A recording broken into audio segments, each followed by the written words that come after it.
તમારે પણ જો અબ્રોડ સ્ટડી કરવા જવું હોય ને વિદ્યાર્થીઓ, તો ISM જે છે જેની અંદર તમે પ્લાન કરી શકો છો, કે જે ઘણા બેનિફિટ્સ અત્યારે આપે છે, કારણ કે એમના પ્લેસમેન્ટ્સના અત્યારે રિવ્યૂ સારા છે.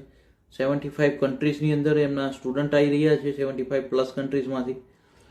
ડબલ ડિગ્રી ઓપ્શન્સ અવેલેબલ છે. ઇન્ટર્નશીપના પ્રોગ્રામો જે હોટલ મેનેજમેન્ટમાં તો હોય જ છે અવેલેબલ, પરંતુ કોમર્શિયલ કોર્સીસ એટલે કે BBA MBA ની અંદર ઇન્ટર્નશીપના પ્રોગ્રામ અવેલેબલ છે, જે કદાચ આપણે ઓછો ઓપ્શન્સ આપણે જોતા હોઈએ છીએ, કારણ કે કોમર્શિયલ વાળાની ઇન્ટર્નશીપ એટલે કે કોર્પોરેટ એ લોકોને ડિગ્રી પછી અનુભવ ચાલુ થતો હોય, પરંતુ જો ઇન્ટર્નશીપ કરવા મળે તો કોર્પોરેટ એક્સપિરિયન્સ BBA MBA વાળા માટે અત્યારથી મળે તો એમના માટે એક સારી વાત કહી શકાય. આવી કોલેજની અથવા સ્કૂલની આપણે બી સ્કૂલની વાત કરીએ તો ઇન્ટરનેશનલ સ્કૂલ ઓફ મેનેજમેન્ટ છે, જે જર્મની છે. એનો મતલબ છે કે તમે જર્મની અબ્રોડ જો પ્લાન કરતા હો સ્ટડી કરવા માટેનો, તમે લઈ શકો છો, ફોકસમાં રાખી શકો છો. અમે ખાલી એક અપડેટ આપવાની કોશિશ કરી છે, કોઈ પેડ પ્રમોશન નથી આ. અને હજી ફર્ધર જો કદાચ કંઈ તમારી ઇન્ફોર્મેશન જોતી હોય તો ઉપર નંબર રિફ્લેક્ટ થઈ રહ્યો છે, તમે કોન્ટેક્ટ કરી શકો છો. Thank you so much. જય હિન્દ, જય ભારત.